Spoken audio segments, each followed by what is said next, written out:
Good evening and welcome to Let's Talk Shop with Russ. We were sitting over here talking about Jim's bad experience Ooh. with some Mexican food that he eat, and I don't know, it was kind of funny. I told him don't eat at those little places on the side of the road, but yeah. And I said that's the best place to eat. Oh well, I'm not disagreeing with you because I told them we have a little uh, store. It's a mom and pop store, and every Friday and Saturday they have these people that come in, Mexicans. Trust me, I'm not a racial at all, but they come in and set up, and they have a little. And my son started going up there and said, "Dad, they got some dang good tacos." So I said, "Well, bring me some and let me eat them," and they are great. So we eat from there, and they're just this little man and woman, a Mexican woman that make tacos and burritos and stuff and sell them out of this little trailer sitting in front of the mom and papa store. I think they pay them to sit there, and yeah, they got some dang good food. But obviously, Jim found a place that wasn't so good, didn't you? Where was No, it at, Jim? food was great. Just got a few extra bugs in there. It wasn't supposed to be. Where was this at, though? Where? Calumet City, Illinois, South Chicago, Yeah. south of Chicago. So sometimes you can just find a little place that ain't too pleasant. So we have JJE out there. I know Aussie Man's out there. Aussie Man, okay. Lynn's Handcrafted Wood Signs. Heirloom Game Calls. Good to have all y'all out there. Yeah, this is just one of those shows. I didn't have a lot of time to prepare this week between being sick last week and I'm just recovering from it. I'll just let it out there. Some kind of bugs going around here in Florida. I've had several friends that I haven't even had contact with that said that they had the same thing I did. Me and my wife were absolutely sick during Thanksgiving. No other way to explain it. We got a cold, which felt like a cold, and the next thing you know, we're just sick. I was tested, and she was tested for COVID and flu, came back negative. Ended up getting on some antibiotics, and I feel better today. And but we also Richard Coons out there. Hey, Richard, he said Santa. Yes, I got the opportunity to play Santa today. I'll tell you about it in just a few minutes. But yeah, it was just and some of my family. My son got it. Cameron, his daughters got it. I mean, it's just kind of spread around. We actually had a broken Thanksgiving. We told people we cooked a 22-pound turkey and a 10-pound ham, and if y'all want to come and stay with us, fine. We're sick. If you don't, my wife bought a stack of about 50 of those food things that you have the little compartments that you styrofoam you fold up from Sam's Club last year, and we kept them sealed up, and she broke them out, and so the people that didn't want to come, we'd make the plates, and one of the other people would take them out to the cars and give it to them because we cooked all this food. What are we going to do with it? You know, so that's the way our Thanksgiving went. Thank God, I'm doing fine, and she's doing fine now. So just a quick note. Had a little somebody call me right after Thanksgiving, and a little boy, same thing that we had basically happened last year. They don't know if he's going to make it till Christmas, and so they asked me if I could play Santa, and I did. And a wonderful experience. Had a great time, and my shout out to Lakeland Police Department. Lakeland Fire Department, Polk County Fire Department, and there was a motorcycle club that was there. Christian Motorcycle Club. We had to had at least 50, 60 vehicles in the parade that went to his house. So I got to meet the young boy and talk to him and have a good time with him. And God knows how much time he has left. But we gave him one heck of an experience this afternoon. We had 12 carolers from Disneyland come down to sing to him from Disneyland. Apparently, one of the carolers' mothers heard about it and contacted a friend of mine, Joe at Parker at LPD, and it went on from there. And she made a phone call because she is a singer at Disneyland. All those people came together, and Santa got to ride in the back of the SWAT mobile with all those carolers. So we sang Christmas songs all the way to the little boy's house, and then they sang for him. And we know without a shadow of a doubt that he knew what was happening, because his mother said his favorite song was Feliz Navidad. I want to wish you a Merry Christmas. And so a guy broke out a guitar, one of the carolers, he could play guitar. He broke out the guitar, and they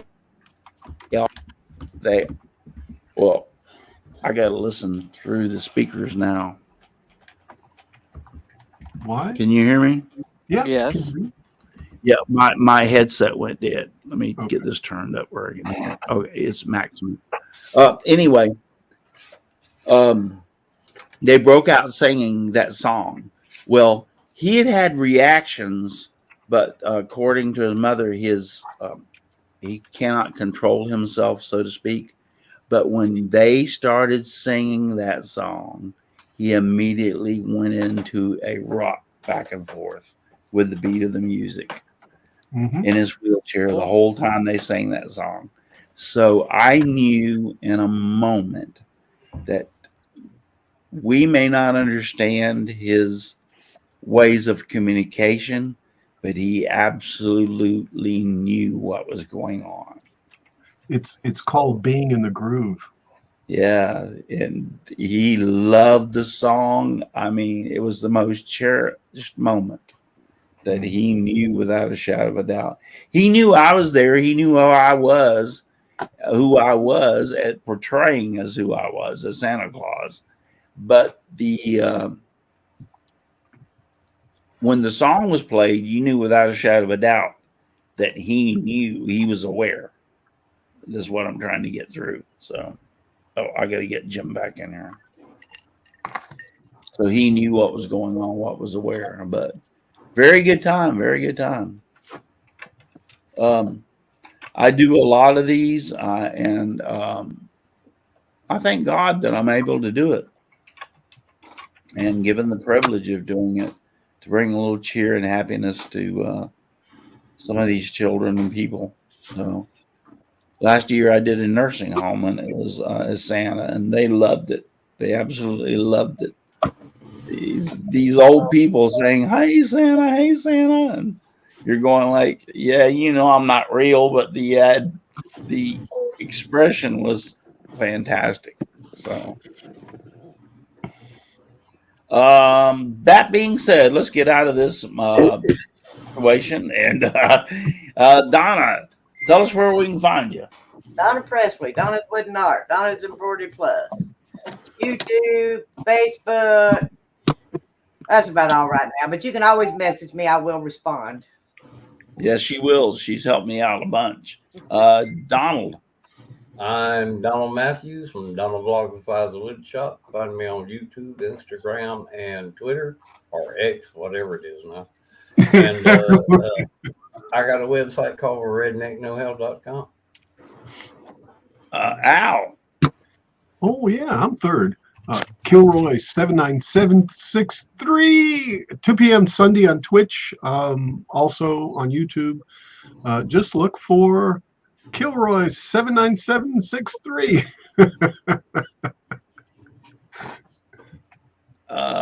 Dixon. can find me at HoffmanSignsAndDecals.com 3D printing. Paul. Paul Corliss, Paul's Messy Workshop on YouTube and Instagram, and Al's lying about the time of his stream tomorrow. It's really 3 o'clock real time, 2 o'clock pretend time. So if you're really want to see it in your in the real part of the country, it's at 3 o'clock. That's all I got. Jim. I'm still devastated because I thought you were Santa Claus. I am Santa Claus. What made you think any different? All right, I feel better now. Jim Bashir's Driveway Workshop. Don't look for me, look for my wife at Seems All Right on Facebook. Get a memory there. I have to pay for the sewing machine. I just have two personalities. It's Russ, here, but I have to go to the North Pole every once in a while. I know work. Oh, well. Yeah, I have to be at the North Pole every once in a while, There's I have demands, but I have to be a normal person too, so I can talk to my friends. I mean, those that do not believe, I'm Russ. Those that believe, I'm Sam. Oh, I forgot. And Mother Rose. Hey, Mother Rose. Hey, Rose. Hey, Mama Rose. You can only find her here. Yeah, I know. And Chris is in Margaritaville. Yeah. Right. By the way, Chris Ahern is in Mexico, actually in Mexico, and having the time of his life and drinking plenty of margaritas. Something about a flip flop or something like that. Yeah, I'm actually envious. I wish I was in Mexico. Not so much drinking the margaritas, but in Mexico. There are some places in Mexico. I've been to Mexico twice on cruise ships, and we went to the peninsula down there at Yucatan. Huh? Yucatan. The Yucatan Peninsula? Yes, yep. At the port there, and it was you could get off the boat and go into the little town or whatever, and right there at the edge, and we were there for a day. In other words, we got there that morning. You could go visit all you want, and you had to be back there by 5 o'clock, and the cruise ship left. So, did you go on the drug cartel tour? No, actually, they had little carts. Like I couldn't walk very good, and they had little carts that would come. Now you had to pay them, but the little carts would come down and park, and like a taxi, in other words. And you could go get on the cart and pay them, and they would take you, so you didn't have to walk all the way up the pier, if that's the way you put it, the pier, all the way into town. They would take you and they would drop you off. Then you could go visit the town or whatever, and then when you got through, you come back to a place, and the carts were there, and they would take you back to the boat, in other words. And that's what we did, because there ain't no way. It was a quarter of a mile, and I kid you not, from the boat to get to the town up the pier into the walkway or whatever. And there was as long as they didn't keep driving you into the jungle or nothing.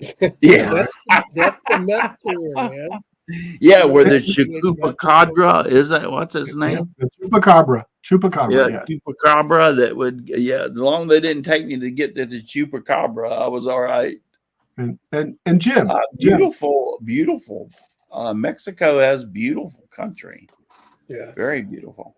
Jim, the drug cartel tour sounds like a Guns N' Roses or Metallica tour or something like that, man. It's like the drug cartel tour happening this summer.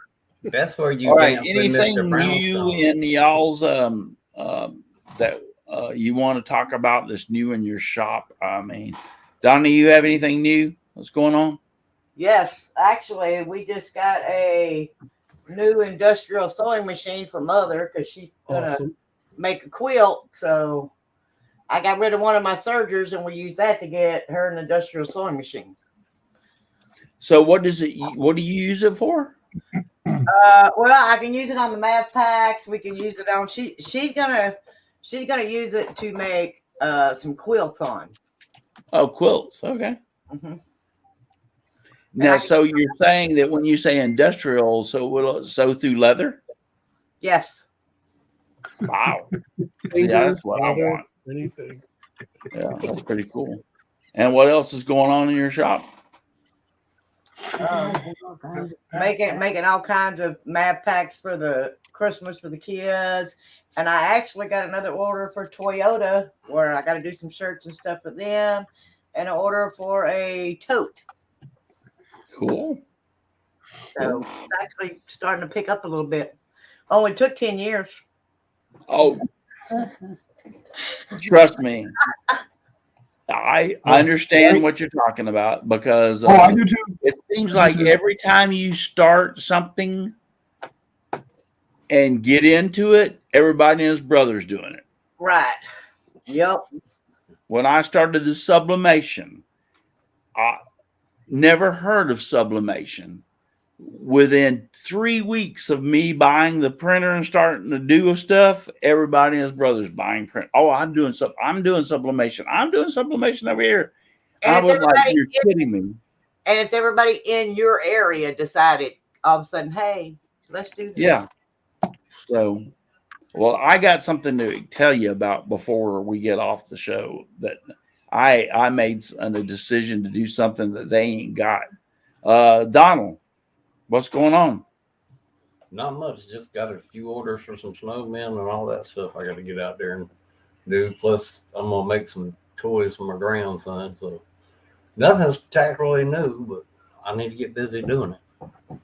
I kind of took a 3 or 4 weeks off from the shop for a little while. Cool. The Dutchman's Wood Shack has question for the panel. What is the best way to dry 4 to 5 inch logs? You take the bark off and anchor seal all of or leave the bark and just seal the end cuts. Suggestions? I don't turn, so I have no idea. If you can, just if it's a whole log, I just seal the ends. Yeah. Let the bark sealed. For that.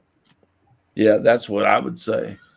Because the sides does not matter as much as the ends. What? What are you laughing at? Just keep talking. I'm adding to the atmosphere. Oh, the sides of the log with the bark do not matter as much as the ends. The ends of the log absorb the moisture, and therefore that's what causes the cracking of the log. Whether it's a debarked log or just a log or a piece of wood, it doesn't matter. The ends absorb the moisture, and that's where you're going to get the cracking at. And so I would say I wouldn't even worry about the sides. I would just seal the ends. And then when you got ready to turn it, what did you say, Donald? You're trying to dry it, so you want it to come out. You want the moisture to come out the sides right, of it. Right, but exactly. It comes out slower, which prevents the cracking and stuff. Exactly. It won't completely stop it. Yeah, so you seal the ends and let it come out naturally on the sides, and then you don't have as much splitting or cracking as that you normally would. So that was be my suggestion from what I've heard everybody else say, and that's what I have done. I just seal the ends of the log and set it off to the side and give it, a couple of years or however long, and depends on the size. Everything depends on the size of the log, the length of the log. So if it's 6 inches diameter and 2 foot long, it would definitely take longer for a 12-inch diameter, 2 foot long to dry out. So you just have to go by that. And one thing that I've learned is it's not so much as it would be nice if you could keep it like a fan on the logs, but is spacing. You don't want them touching each other. You want some kind of spacing in between them, so there's an air gap, whether it be a quarter of an inch or a half an inch. You want some kind of an air gap. Until it's 10 or 12. Heirloom Game Call said until it's 10 or 12 inches moisture along the sides. Oh yeah, yes. So he's saying, in other words, if your moisture content is 10 or 12 inch along the sides, then you should be good. That's what I'm reading, at least.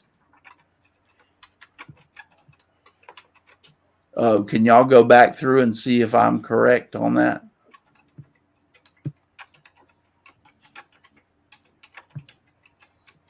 Because I know the guy that made that car, Heirloom Game Calls, knows what he's talking about. Trust me. Yes. So he's saying until it's 10 or 12 moisture along the sides. Yes. There you go. There you go. Yeah, that's a very good information. So thank you for asking that, and thank you for commenting on that. Heirloom Game Calls, air circulation is the key. Yes, I do know that. I mean, in other words, if you can stack up a bunch of fans or logs and buy one of those little cheap $12 box fans from Walmart. I mean, you can buy them for like $12 and set it, and just as long as air is moving across the lumber, you would be surprised how fast the moisture concentration will drop just with that little bit of tiny breeze. And you know, those cheap fans don't put out a lot of air. I mean, you can stand in front of them and it barely moves your hair, but that's what you need. If I did a lot of woodworking like that, then I'd have a moisture meter. They don't cost much at all. Yep. Yeah, You're right. You're exactly right, my friend. Yep, exactly. They have That'll tell come you. down so much, and here's the thing: they are selling them now in Home Depot and Lowe's, and they're very cheap. Used to, you couldn't find one except on like Rockler and all the big stores, but now you can find them, and they're where is very that? good. Amazon. Amazon. Yeah, Amazon. Everything's Amazon. Right. Sorry, I asked.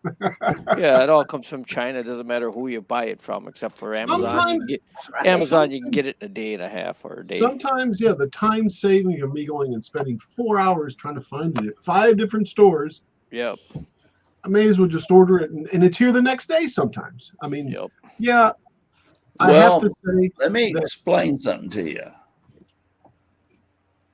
When Amazon put forth their adventure, so to speak, to create Amazon, whoever started that situation and began to expand it was probably, I'm going to say, is Elon Musk is supposed to be like the smartest or wealthiest person. I'm going to say the guy at Amazon is a lot smarter than him. Bezos, yeah. The way both of them are Jeff Bezos, but the way they opened up not only their prices but their distribution system, and the way that they put stores and warehouses and stuff, and the way they did. I've looked at it.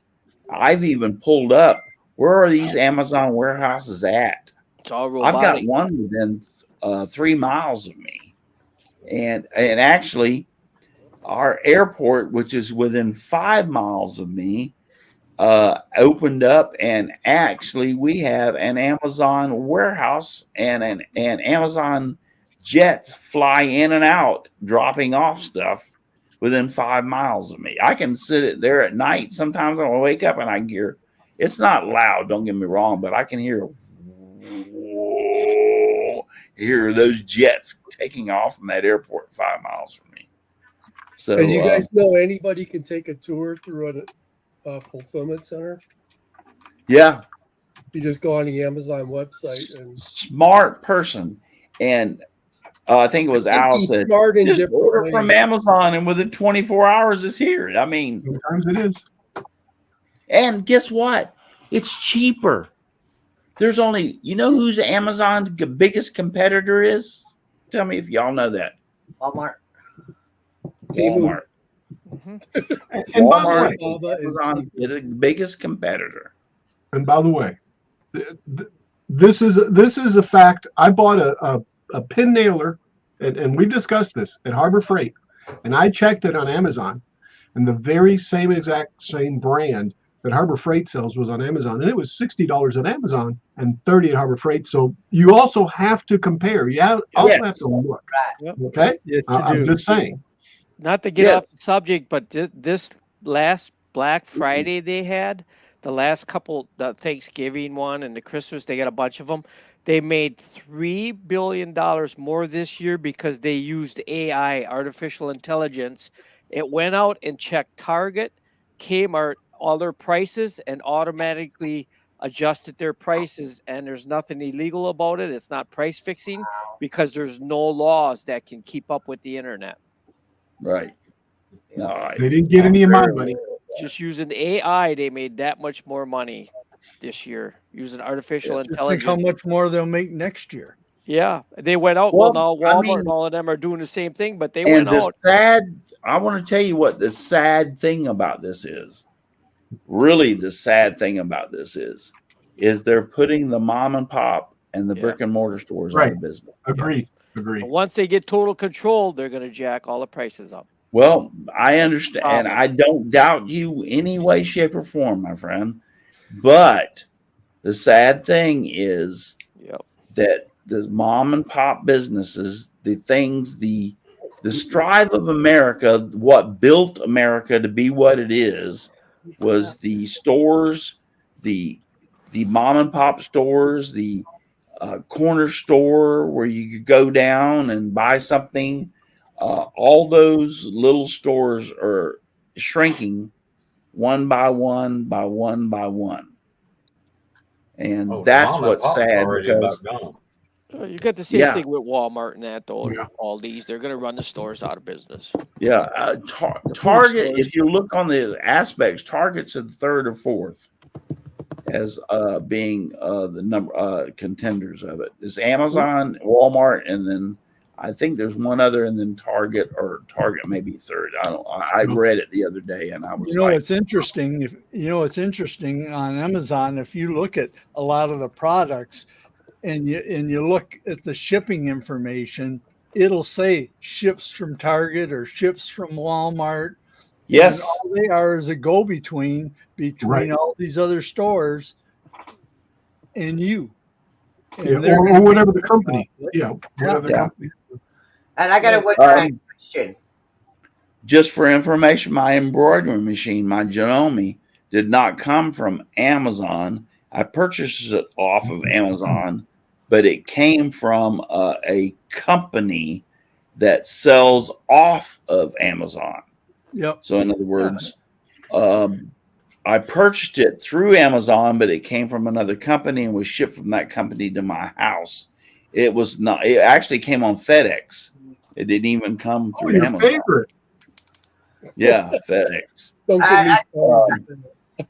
So my point being is sometimes when you buy stuff, and just like Paul said, when you buy stuff from Amazon, it may not come from the Amazon warehouse. It may come from some of their competitors. Okay, I got a wood drying question. Okay. Okay. Can you put it in like, your wood box, where you put your fireplace wood, and put a dehydrator in there like you do with the 3D printing stuff? Would that work like that also? You'd get You're more talking from about a a fan. dehumidifier? You'd get Yeah. dehydrate. Oh, okay. You'd get more from Yeah. a fan circulating. Yeah. Having Yeah. it stacked so it's not tight, so it's spacing. Go on YouTube or something and type in wood shop, and they'll show how they stack it. You'd be better Yeah. off circulating with a fan. With a fan? Yes. Okay. Yep. You don't need I agree with Dixon. You don't need really a dehumidifier. I mean, you can do that. Don't get me wrong. But as long as air is circulating, like I said, you can like stack it up. And as long as there's air gaps between the pieces, You know, you want a quarter, half inch, Yeah. and have just one of those little box fans just blowing across it 24 hours. Here's the thing. You put one of those little box fans in there, let it blow 24 hours a day, 7 days a week. It costs you $10, $12 at Walmart. It lasts for 90 days and craps out. Guess what? You go buy another one and put it in there. Yeah, but it'll You ain't last got a longer. lot of money. Yeah. But why the you know why the dehumidifier might farmers work to an advantage, but it's not going to do any better than just that air blowing across it. Hey, I agree Russ, with you. real quick before I go, I got to show you what I made. Yes. Hold on. Let me get you full size. Isn't that cool? Yeah, that's nice. That's cool. That's Oh, I really that like is how it awesome. turned out, Paul. almost like a minion Santa How'd you Claus. make that? I made that on the laser, and I cut out all these colored pieces are all individual pieces. There's 45 pieces in this thing. No and then way. I glued it onto a backboard. Yeah. Wow, it does That's not why. look That's like why it He's looks got so a good. video out, Russ. Yeah, I got a Okay, video I on, got it. on YouTube. So what you're saying is you cut out each individual piece, you painted it, and then glued them all to the backboard. Yes. That is Isn't that awesome. cool? Yeah, that is. Yes, that is awesome. It's real cool. I love it. Yeah, love And it. I got a video on my YouTube channel if you want to see how I made it. Okay, everybody go to Paul's Messy Workshops YouTube channel, and Yep. if There's 45 individual pieces that are glued together. Now these black lines, that's like a skeleton that I cut out with a laser and then painted and refitted all the pieces. wow, It's like Laser and Tarja, Paul, right? Or Like something. Yeah. laser and Tarja, yep. your laser and charge. Al, would you be so kind as to put his link to the Sure. video? Oh, you bet. Yeah. I was looking at it just as a bit. You bet. Now I Yeah. probably shouldn't say this and you'll probably kick me off the channel. But I made this for Dave Gatton's Christmas challenge. I didn't know you had a laser that big. Hey. I did this with a 10-watt laser, and Got it. I did halfway through and put registration marks in it, Yep. and then pushed it the rest of the way through and cut it. I cut it about to here. Yep. This and part you should first, see. and You then should I see the put way he went back and forth. He started on the laser, he went to the CNC, and then I think he came back to the laser, right, Back Paul? to the Anyway, laser. sorry to interrupt. Yeah. Really Paul, let me explain something to you. great. You're one of my best friends, and there's nothing you could say or do that would change that. Okay. What about me? What about me? And so, 'Cause I think I'm therefore, going to join the even contest. though I don't agree with why you made it, I will accept it because you're my friend. Well, I just wanted to show you what I made more than anything else. I No, think it's awesome. absolutely, my friend. It's absolutely fantastic. I think it's Okay. awesome. I love it. I love it. I love it. I love it. And it's even more impressive how you made it. Yeah. It was a lot of fun. I enjoyed it. You can't do anything except tell me to kiss your butt. Then maybe I might have an issue with that. Paul, you Other got me than convinced, Paul. Other I gotta than figure that, out my what to do friend, now. I don't think there's anything you could ever do to break our friendship up. I hope not. I hope No, not. you can't. And Russ, What? love you, bro. I love you too. We have our little disagreements and argue every once in a while, Not but head to head. it's all in jest and fun. There ain't a one of you on this panel that I don't love and care about. I mean that with my whole heart. We've become, and I miss Brenda. I miss Brenda so much. But there ain't a one of you that I don't care about. And that's what's so fantastic. It's like when I have an embroidery problem, I ask Donna, boom, she's right there answering my questions. I have a lot of 3D problems and stuff with my printer and 3D printer and stuff, I can ask Al. I can ask Dixon. I actually, boom, they answer my questions. Anytime I ask any of y'all any questions, you're right there. And I feel the same way. If you have a question for me, I try to answer you immediately. Like Donna tonight about the air thing about the wood. So that's what makes us a family. Well, I'm going to get going. Good night. Talk to you later. See you Bye, next Paul. week. Okay. Bye, have a Paul. good one. See ya. Bye. You can start talking about him now. Jimbo said he wanted to thank you again for his Look wife's what just death. showed up. Look what just showed up. Look. Your Look. little, Oh, your little fluffy friend. Look who else showed up. Heirloom Game Call says, "What about me? Yes, we love you too." I love you too, Brian. Jim or James Parker said, "Russ, I want to thank you again for your cup. It's awesome." James, all I asked, would you send me a picture of you holding it? But I haven't got that yet, so don't forget. I want to see a picture of you holding it. That's all I asked. Al, Heirloom Game Call said, Al's just hired help. They're always here, Brian. They're always here. That's the house builder. Lil Red. Now they blocked half the chat and they got advertising here. What's that? What? Oh, yeah, they'll do that. Oh, I can't. I We can't had a see a little near portion miss of a the week chat. ago, Look. half a mile away, and the wind was blowing See right there? it away from us. I don't understand what. He's Aussie talking about the ones, bushfires in Aussie. In Oh, Australia. okay. Hey, Russ, can I Yeah. show something? Sure. And this was sent to me by Your solo Mike- layout, so you got the by whole Brian. screen. By Brian. And that's your granddaughter, I think. Yeah. You want to get closer? There you go. Now you're in the picture. But anyway, this was from Heirloom. This right here came in, and I wanted a shank Oh, wow. Planning on going to prison? to cut leather. Well, yeah.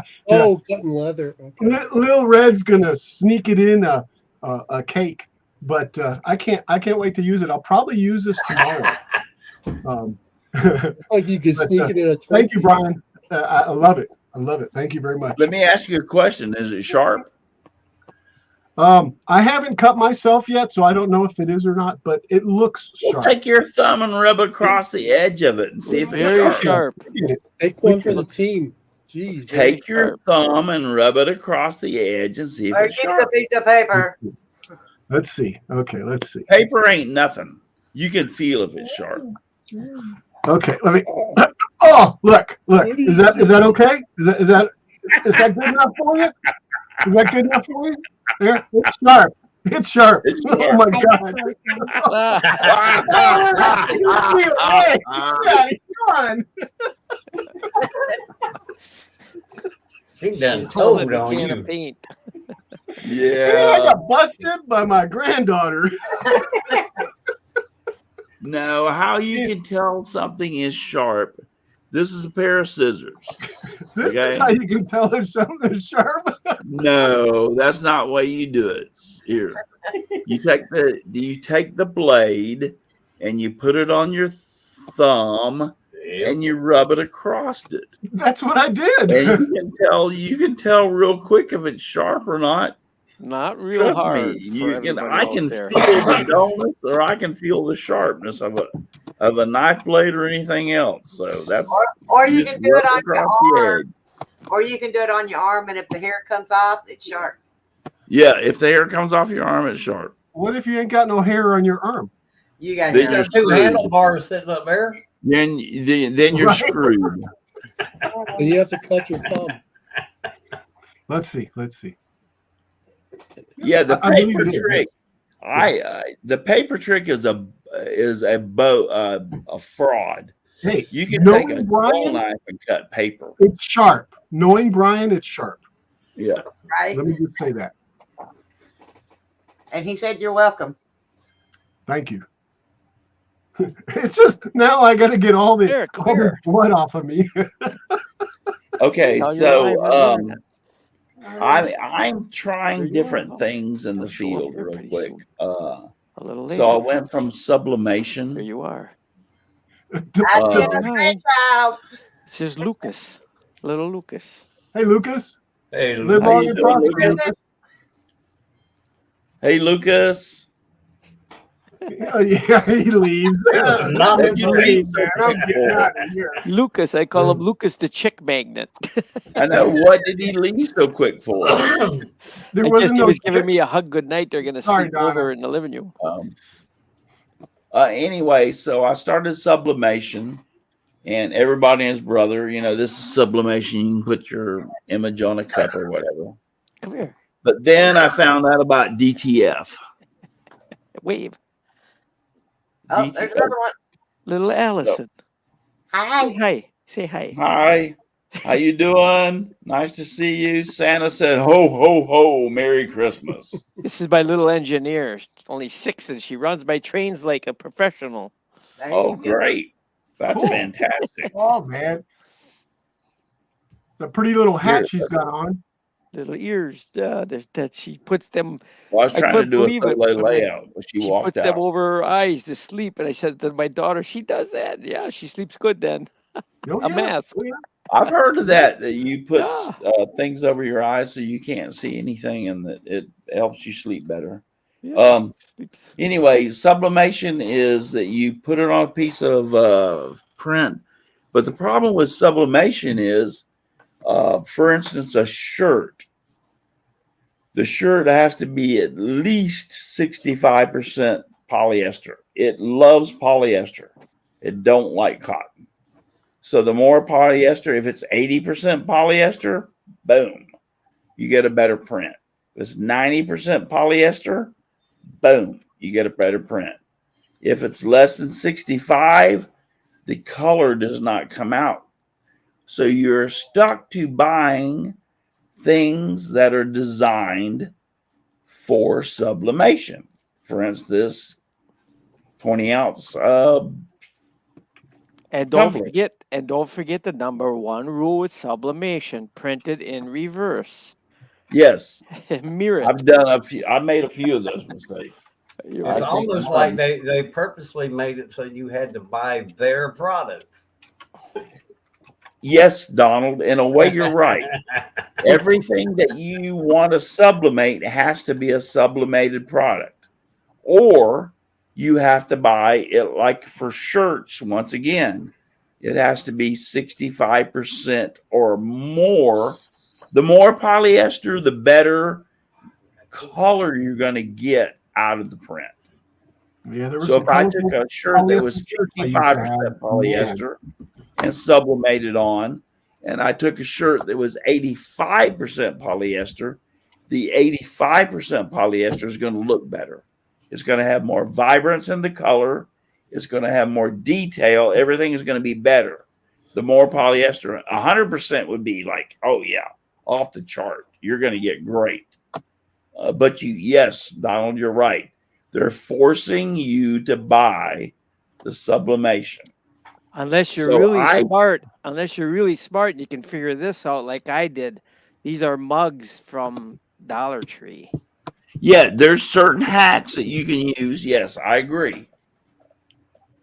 But you have to find out what the hacks are and understand the hacks and do that. So I made a change the other day, and I bought a DTF printer and a setup. I like those. So DTF is direct to film, and it actually prints on. Let me get a sheet for you. I can't show you the printer and everything, but I can show you a sheet. I thought the D part of that was no. And a lot of people do. I thought DTF was direct to fabric. Okay, well, I thought it was dope. I got it wrong. I moved on me. Tell me that ain't true, Donna. Oh no. No, it is not direct to fabric. It's direct to film. Ah. direct to case, film. It direct to prints finger. on this really thin plastic fabric. One side is really slick and the other side has a opaque. You can tell the difference if you look at it. And it is the only printer that actually prints in white. Sublimation does not print white. It does only print in gray, anything. So if you were to take a gray shirt and sublimate onto it, the gray from the shirt would bleed through into the sublimation, even if it's polyester. It actually needs pure white to be a good product. DTF can print on anything because DTF prints with an ink that is titanium oxide. So titanium oxide is actually a white liquid that it prints across. So it prints on this thin sheet, and then you take it, and it came as a package unit, the one that I bought, which is the sublimation printer. And then after you have the sublimation, my voice is going away from me. After you do the print, you immediately put it into a container and pour the white powder, which is actually plastic, over the top of the ink. And that plastic bonds with the ink. Once it bonds with the ink, if you buy the whole package, which you have to buy because it will not work by itself, trust me, you put it into its own oven that will bake it at 120 degrees for 200, is it 200? That's not 200 minutes. It has to be 200 seconds. So that would be what? 180, 3-4 minutes. Yeah, 3 and 6 is 3.33. 18. 3.33 3 minutes. minutes and 20 seconds. Yeah, there you go. 3.33. So between 3 and 3.33 minutes, you bake, and it bakes the plastic into the ink. And once you do that, you take it out and cool it, and then you put it into a normal press like you would do sublimation or vinyl or anything else at like 360 degrees for like 30 seconds, and it will actually sink into the material. And it doesn't matter if it's cotton, it doesn't matter if it's polyester, it doesn't matter if it's 50-50, it doesn't matter, it will sink right to it. The towel that I posted was Jesus is the reason for the season on Facebook, was done with DTF. And let me tell you, I was amazed, actually amazed at the quality of the photo, the quality that it produced. Let me see if I can find it real quick. What's really neat about sublimation too, if you don't own a laser, you can cut out like your state, like here, Wisconsin, the state image, and you can sublimate all the mapping right on that wood. That's what's neat about sublimation. If you don't have a laser. Yes, you're right. Sublimation, you can put it on plastic, you can put it on wood. Now it has to be a certain treatment that you use on these products. You can buy a spray can, and you can actually spray, you can like paint the wood white, and then you can spray this sublimation product on it. I have a can of it. I haven't tried the wood yet, and spray this product on it. It's I want to say it's polyesterine, it's poly something. It's a plastic coating that's on these cups and stuff that the sublimation adheres to. Sublimation is an ink that once heated, it transfers itself onto that poly product, if you get what I'm saying. So once I print it And once I put it against that poly product and put the heat to it, the ink actually transfers from the piece I put on to the poly product. The only way I can explain it, and it works. I mean, sublimation is awesome. Don't get me wrong. I'm a believer in sublimation. I made this cup right here. I made this off of my own, a picture off the internet, you know, and it says, I would rather stand with God and be judged by the world than stand with the world and be judged by God. This is a picture I found on the internet. Transferred it right to the cup. Mary Easley is saying it's polyethylene. Polyethylene. Thank you. Thank you. Yeah, polyethylene. So let me. We were next to we were next to a gal that had a cup booth that I at that craft show, and she doesn't have a heat press or anything. She just wraps the sheets real tight around the cups and stuff she does, and tosses them in the oven at 400 degrees for.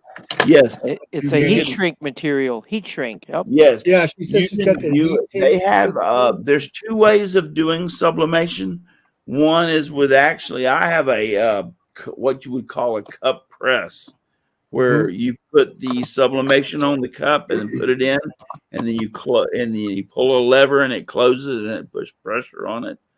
The other way of doing it is you can actually buy, or you can actually do it in your home oven. The problem being is the fumes that come out of the sublimation process, you don't want to cook with it afterwards. But you can buy sublimation ovens, and you can put the design on the paper on that. You can heat shrink it and put it in the oven. It'll do the same effect. Yes, I'm aware of that. I don't like that process. I like the press, where you just put the tumbler in there and press it. What you do is you press it for 30 seconds at, let's say, 320 degrees. You back it off. You rotate the tumbler in there 360, and you press it again for that 350 for 20 seconds and let it go, and boom. So that's the way this one was done. And it works perfect. I have not had one failure. It works perfect every time. The only problem I had was learning that this ghosting at the bottom, you don't want to fold the paper under. What I do is let the paper stick out, and then I take a razor blade knife and just cut it off around at the bottom so it's square, and that prevents the ghosting. And you tape glitter paper. You tape it top, you tape it bottom, and you tape it across the seam, and I even go across the middle. And boom, bada bing, bada bang, you got it. But the difference is the DTF is the answer to screen printing. This is screen printing, my friend. It will stick on any fabric you got. That I wanted to show you. So let me share screen. I present. There may be a screen printer pop in the chat, by the way, in the YouTube chat that actually does real screen printing. Yeah, I mean, screen printing is great. Don't get me wrong, but it's not for the home user. Well, no, I'm just saying. Can y'all see that? Yep, looks nice. Yeah, that is the DTF on a kitchen towel. Oh, cool. That's just like the towel I use to wipe the red stuff off my finger. Look at that. Yeah. Here's what I did with my towel. Yeah, but that was one of, I think that's my second one that I did.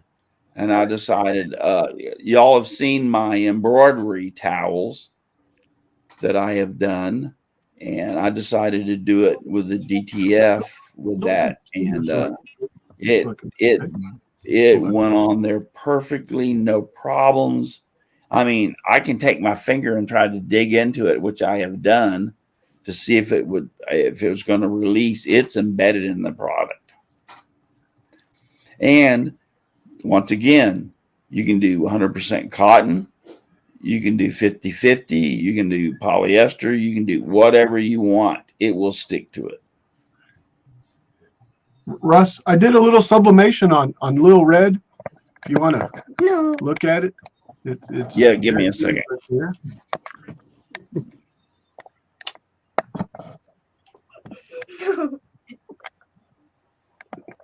The face mask looks great. Stop share. You gotta get over here. You gotta get over here so they can see it. Here. This is how she turned out. Anyway, DTF, I just want to say this real quick. Hey, Red.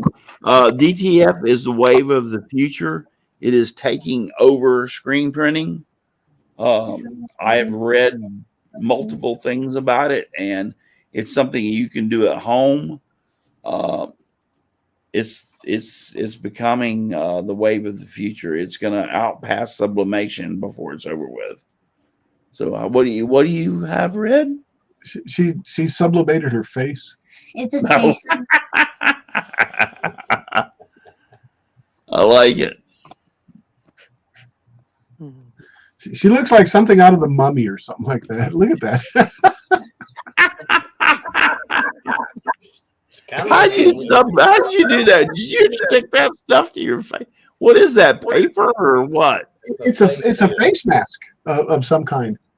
It's okay. A fruit punch face mask. The roommate has done a few of those. Scared the living hell out of me. I mean, scared me. Yeah, that'd be a little scary. You get up in the middle of the night to go take a whiz, and here she comes like that, and it's like, oh my God, you think the monsters are out to get you. Yeah. I like it. I like it. It's cool. Anyway, I just wanted to talk about this sublimation. I was really fascinated when I first heard about it, and you have to order. When you order it, you need to order a package, because the package comes. The printer just don't work by itself. You have to have the oven to bake it on, and it's a whole process that you have to have. The one I ordered come complete package. It came with the oven, it came with the printer, it came with the DTF powder, it came with the ink, it came with everything I needed. It came with 100 sheets of this plastic that I can use. 100 sheets. And so herefore lies the problem with a DTF printer.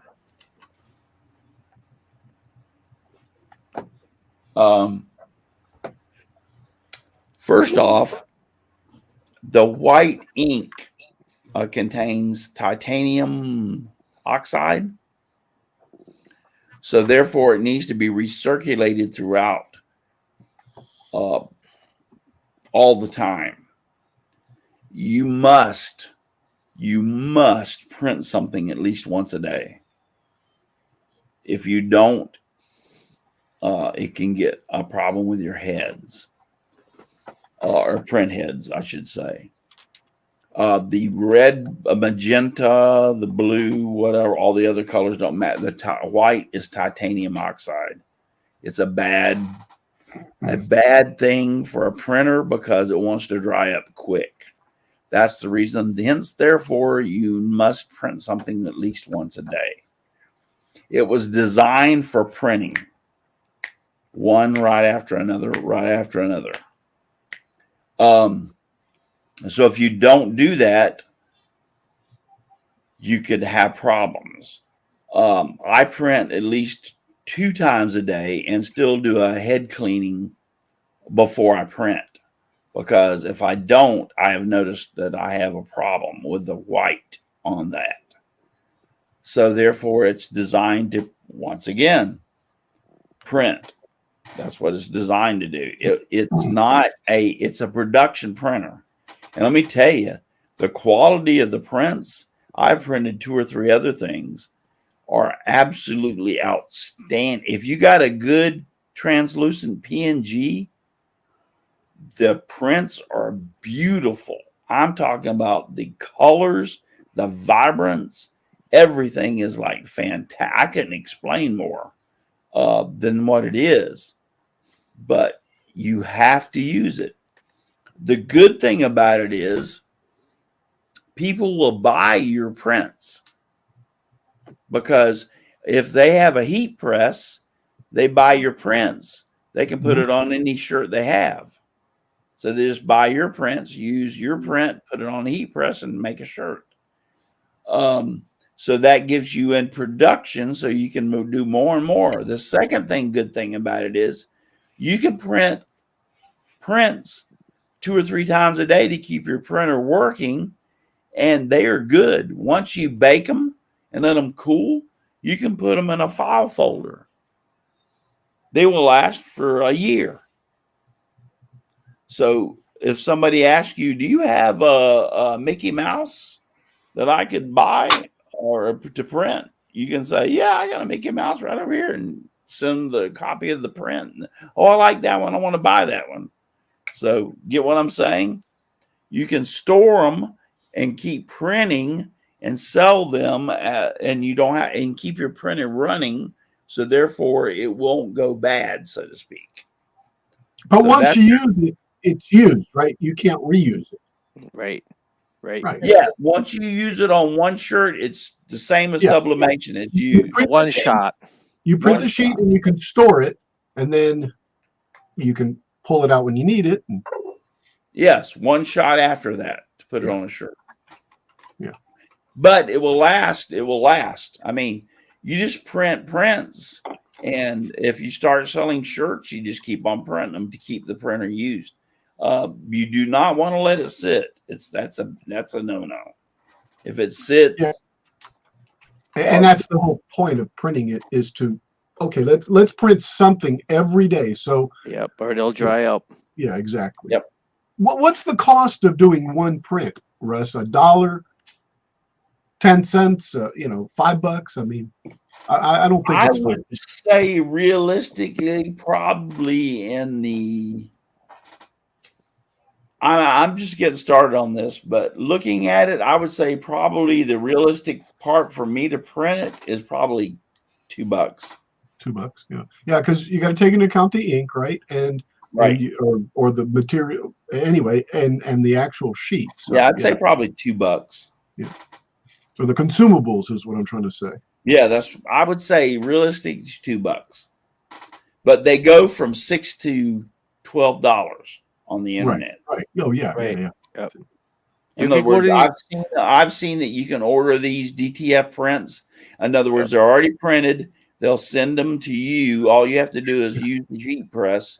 I've seen them as low as $6. I've seen them as high as $12. Yeah. So I've already had 3. I've got some people that I know, and I told them I had a DTF printer, and they already said, I need you to print this. Right. So I've already had requests because, once again, sublimation is great, but it needs a lot of polyester for the polyester. What was the term? Was it polyethylene? I can't remember. Polyethylene, yes. The polyethylene has to bond to the polyester. Yeah.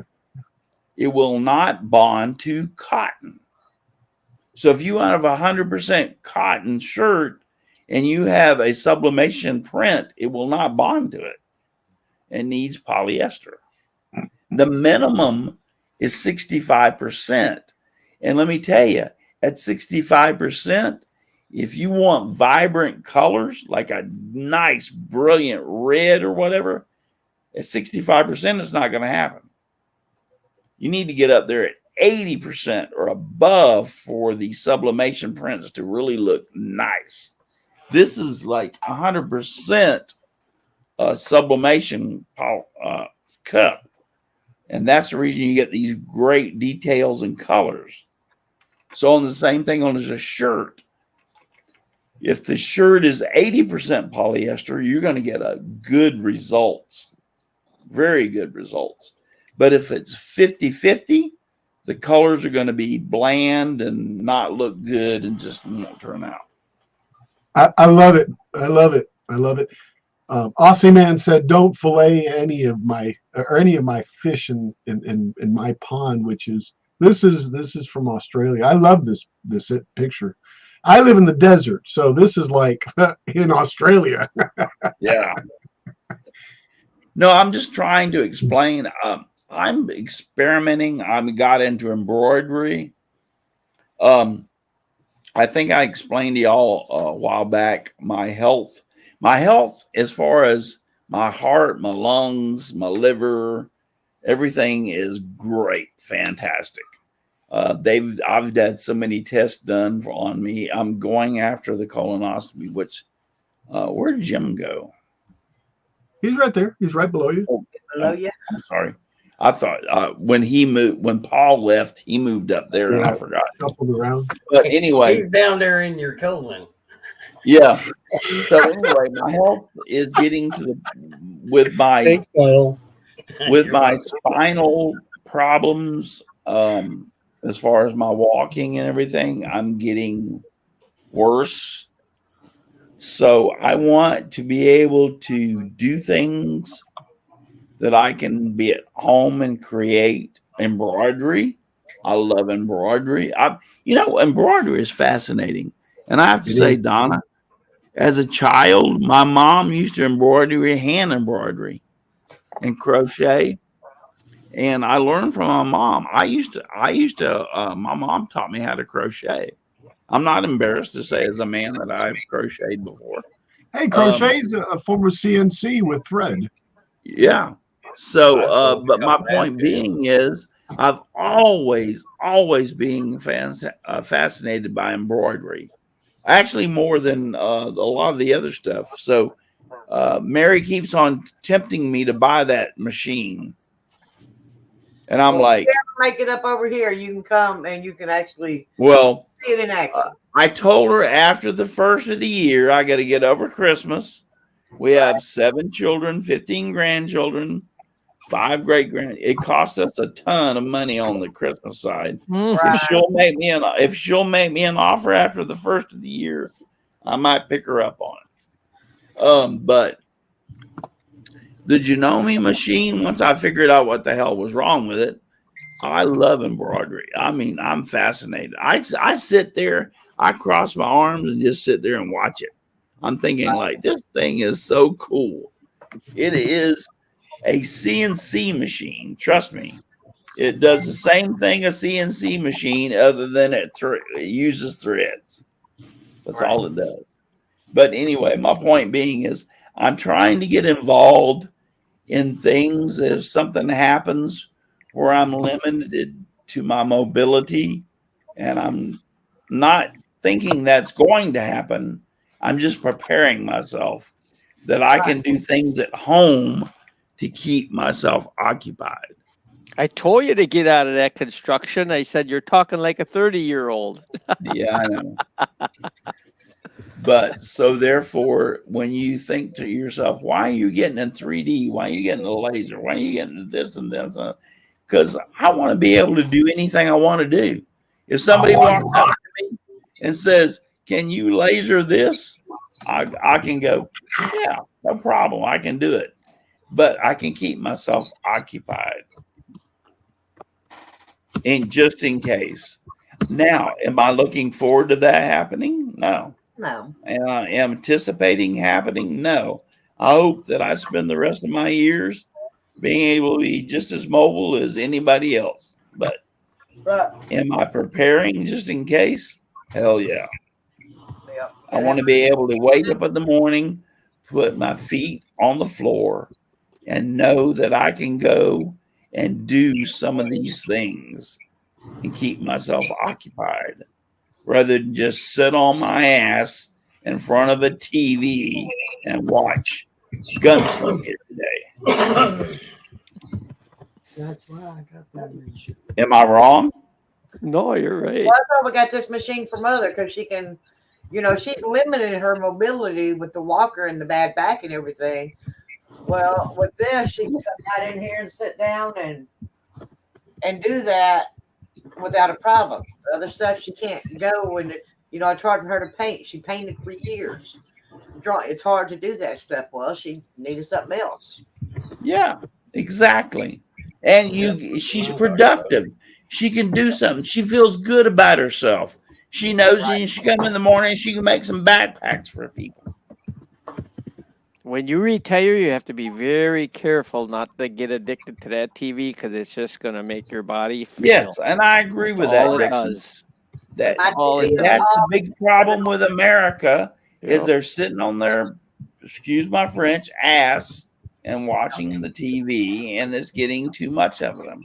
I hardly watched So- any TV my whole life, and people say, well, why don't you? I said I can do that when I'm 80, 85. Yeah. Because I'll do it then. I turn my TV on to watch the news.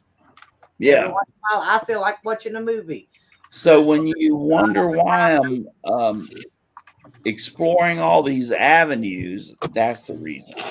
I'm preparing myself for the day that if something happens, that I will have plenty to do if I become limited as to what I can do, so to speak. But yeah, that's why I'm doing it. I pray to God I don't get to that point With that machine. that Yeah, I can I'm tell you. able to be mobile, but just in case, you know what? I got something to fall back on. I Right. got sublimation, I got CNC, I got laser, I got embroidery, I got DTF, I got 3D printing. I can do whatever I want and keep myself busy and happy. Mary Easley said her husband was afraid to retire. He works for me and stays very busy. Yeah. So is he afraid of you because he's working for you and that's why he gets his job done, or he was afraid of retiring? He was afraid of retiring. Okay. Just like what I do, Mary's like, not a problem. I have plenty for you to do, and she does keep him busy. Well, that's what I said. Was he afraid of that? Oh, he loves to stay busy.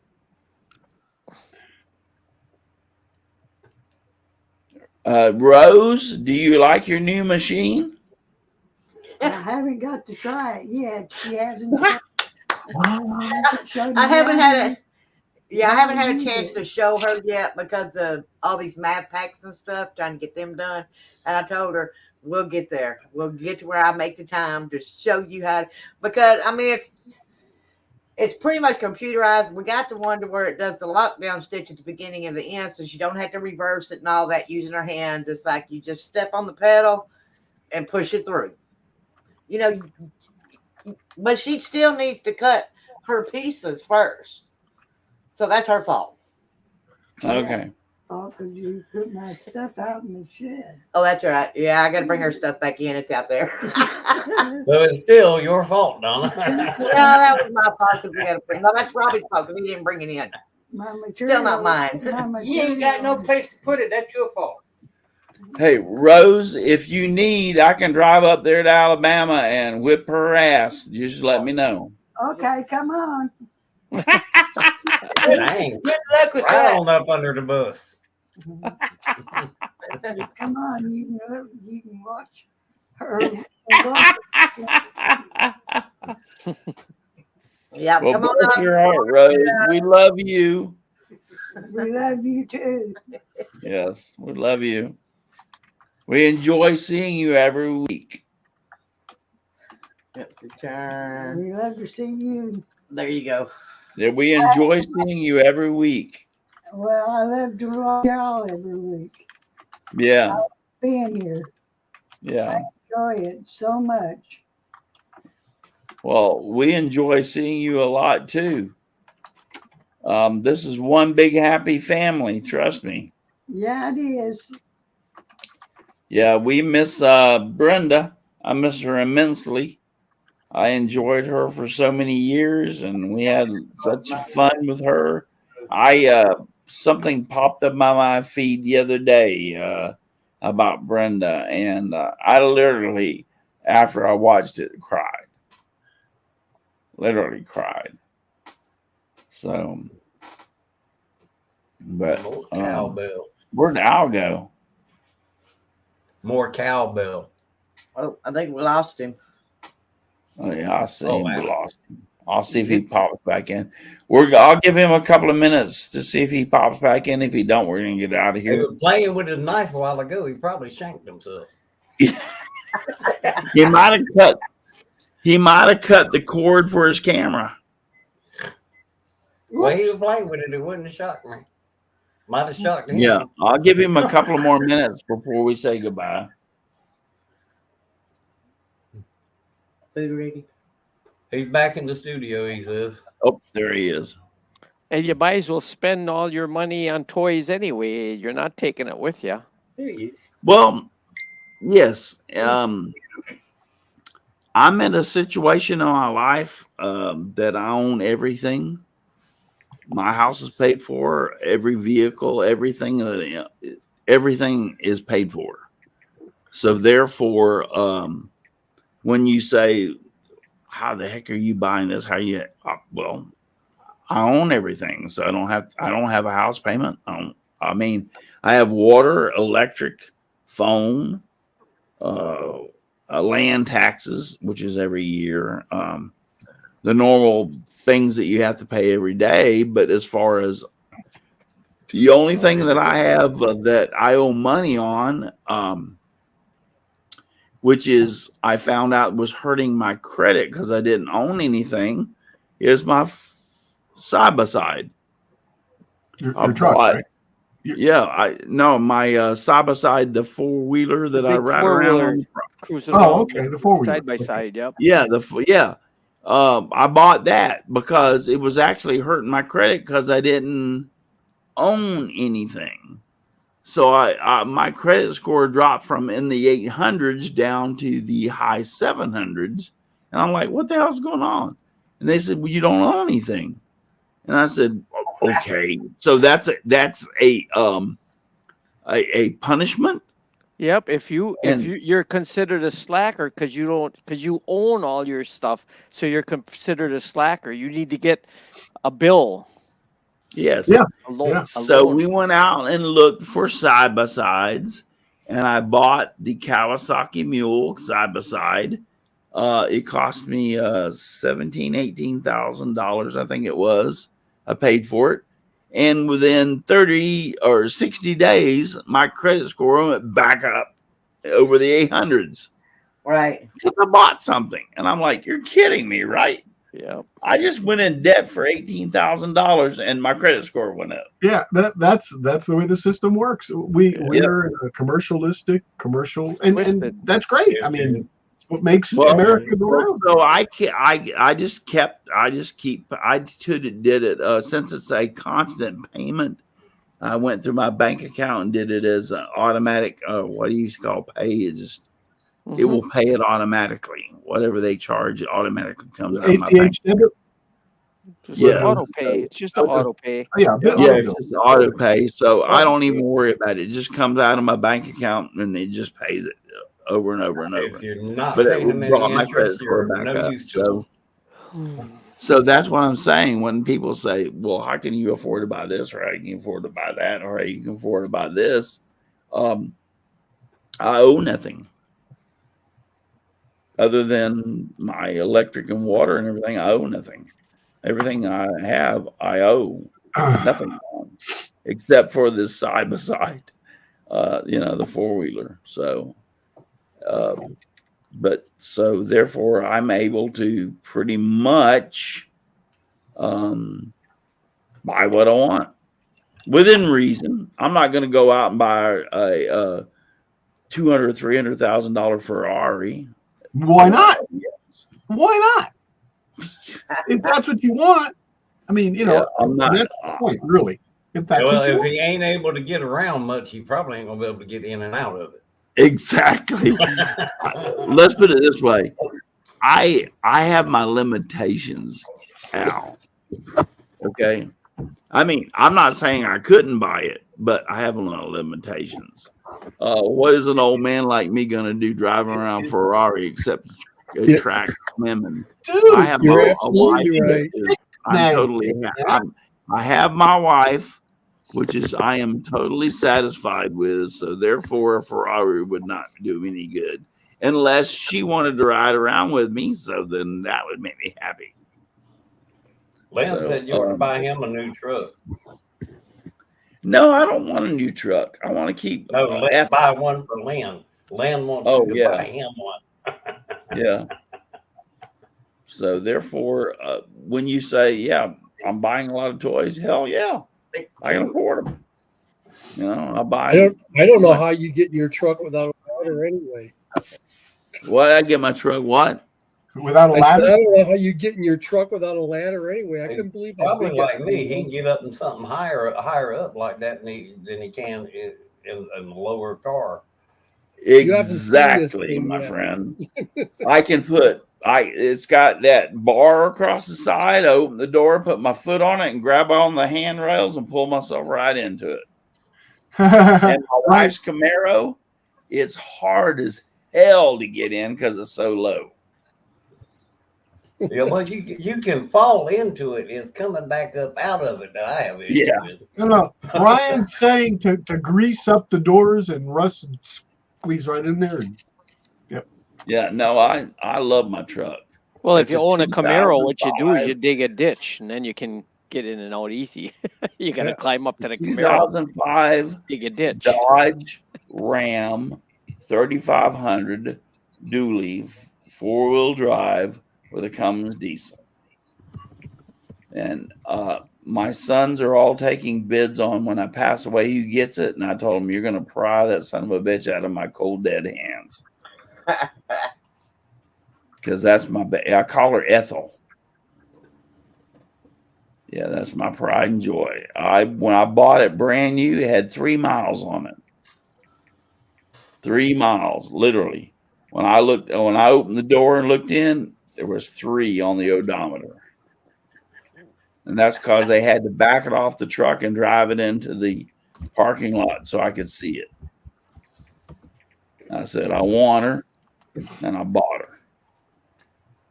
She has only given me two problems. One was an electrical issue, which was my fault, and the other was the water pump. I found out on those Cummins diesels, every 50,000 miles, you have to replace the water pump. They just wear out. There's nothing you can do about it. It's every 50,000 miles, just put a new water pump in it. So it crapped out on me at 100,000. At 50,000 miles, it crapped out on me, and I put a new water pump in it. At 100,000 miles, I replaced the water pump because I knew it was coming. As 2005 has 109,000 miles on it.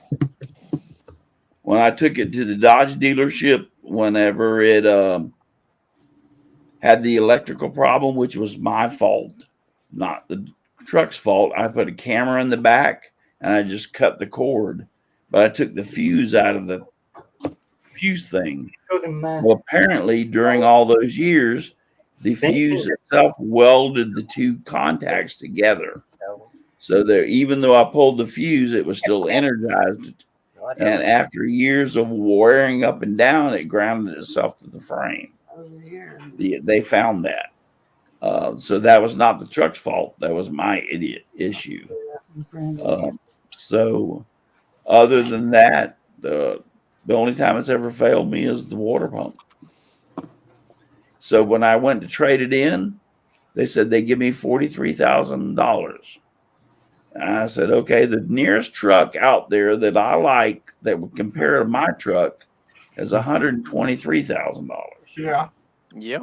So if you take 40 from 123, you're looking at about $80-some thousand that I'm going to have to make payments on, right? He said, You're yeah. looking at buying a new house.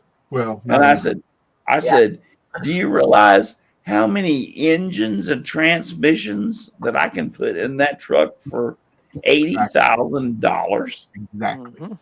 Exactly. And he went like, I said, yeah, that's a diesel, Cummins diesel.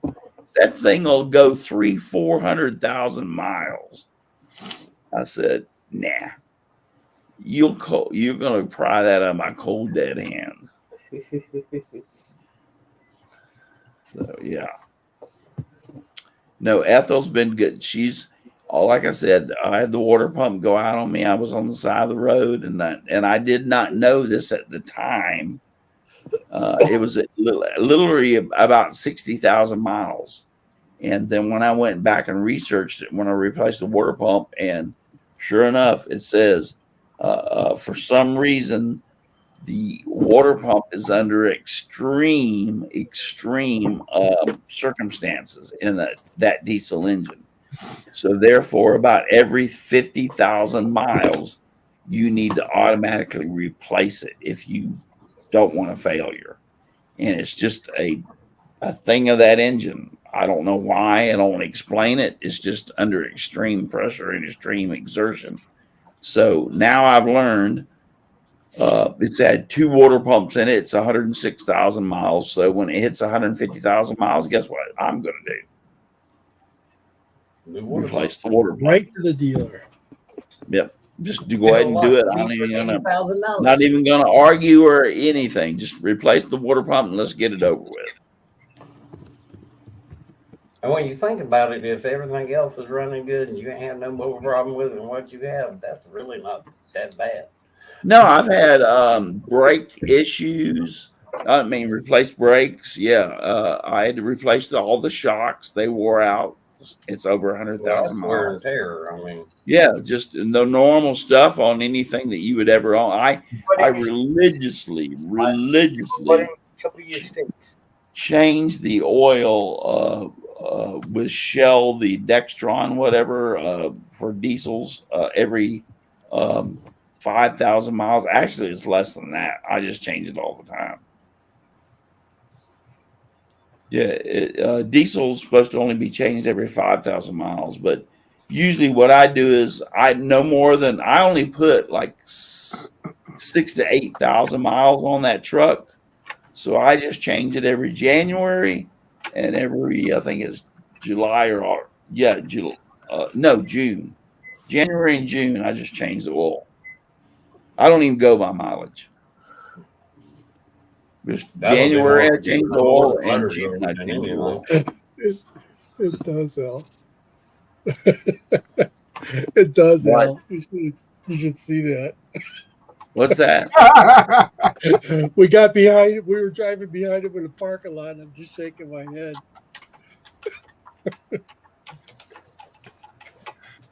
Well, I guess y'all have heard enough from me tonight. Actually, I'm the only one that's been running my mouth so much. I'm showing what's on the back of your truck, Russ. I mean, you have it out there, so why not? The balls. Yes. Yeah, I don't think I can show that one because the link's too long. But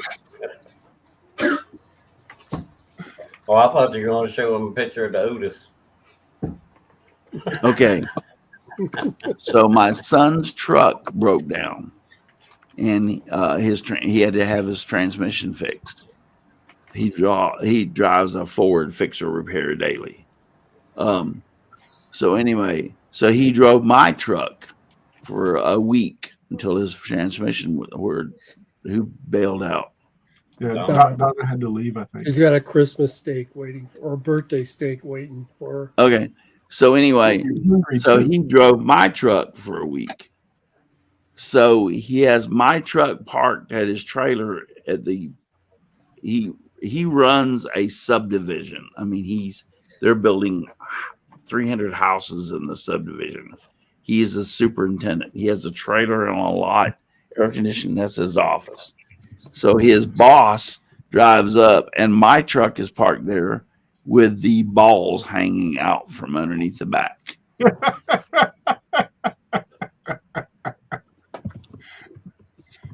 So he, I've seen him. I've seen him. so his boss walked into the trailer and said, "Nice truck." He goes, and Cameron goes, "Before you say anything, my truck's in the shop and it's my dad's truck." And he goes, "Oh, I'm not complaining. I ain't seen them in years. People ain't done that since the 90s." And he goes, "Well, you got to realize my dad's an old man." And he said he hung those up with wire, actually stainless steel wire. And he said when they fall off, he'll never replace them. He bought that truck in 2005 and they're still hanging on. Yeah. I've seen them. If they ever do fall off, they're going to kill 3 people. Yep. Right? But I thought about that. You know, right your windshield, and it's like, oh dear, look. Yeah. He thought his boss was going to like say something to him, derogatory, like, "What are you doing with that truck parked out there?" You know, but his boss even laughed when he told him. He said, "That's my dad's truck." He goes, "Oh, there's a pair of testicles stuck in the windshield." Yeah. Oh, when I first put them on back in 2005 or 2007, I was driving through Tampa, and a lady called me and said, "Is this Russell Clarity Construction?" I said, "Yes, ma'am, it is," because that's on the back of my truck. And then she goes, "I'm following one of your trucks, and it has the most disgusting thing hanging out from the back." And she went That on. would be my truck, ma'am. Oh, yeah. And she went on and whatever. And I said, "Ma'am, that's my truck you're following behind." And she goes, "Have you ever been through the country?" And she goes, "What do you mean?" I said, "You ever been through the country?" She goes, "Yeah." I said, "You never seen a bull mounting a female cow?" And I said, "If you ever have, you seen those balls slinging." There was There was silence over the phone. And I said, "So therefore, don't even talk to me about my balls." And I clicked hang up on her. So, yes, my truck has. I think the most embarrassing moment with that is when I was doing with the coach and doing the filming for my son's football team in high school. The chaplain of and I did not know he was chaplain, just to let you know, was parked beside me, and he come up and we were talking, and he said, "That's a nice truck." He was driving a Ford, by the way, and I was driving a Dodge.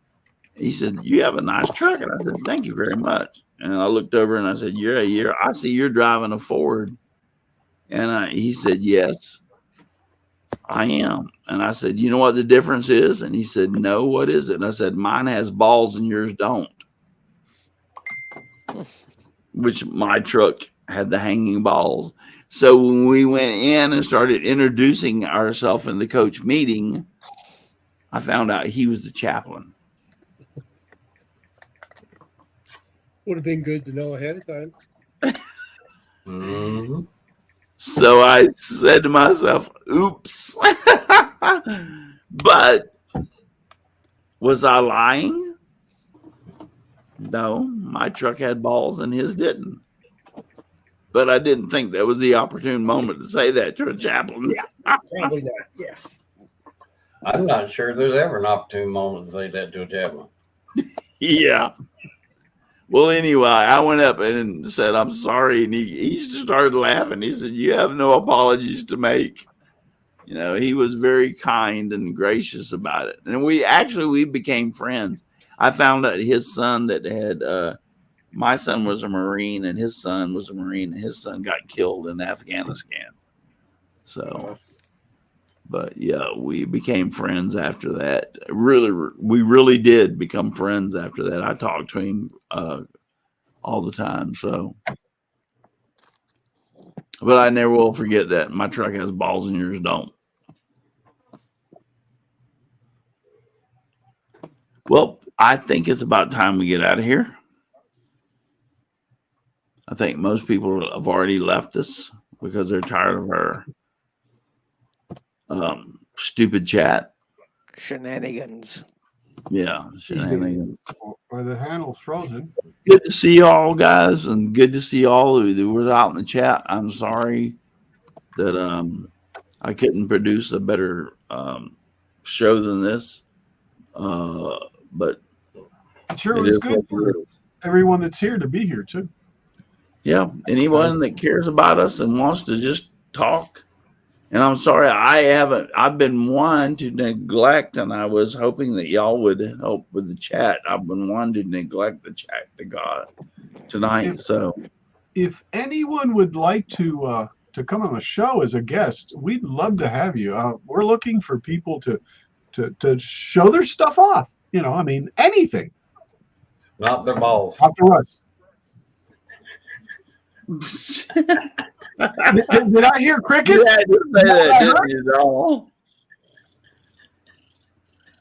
No, we get into anything and everything. It's like it's more. It went to let's talk shop with Russ to let's just embroidery, anything you want to talk about. We would be more than happy to bring you on. We've actually had several people in the sewing industry, other than Donna, come on and talk about stuff about sewing in their machines. So.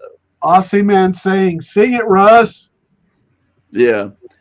Well, yep. Let's get out of here. If you're too busy to get out in your shop, you're just too darn busy, or you're lazy, or you just don't care. But there's one thing you need to do is get out in your shop and make some sawdust. Make some sawdust. Just give me sawdust, lots of sawdust all around me and everywhere.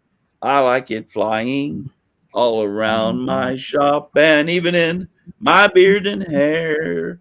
Good night, everybody. Sorry, you don't have to go home, but you can't stay here. Yeah. What he said. What he said. What you say, Donald?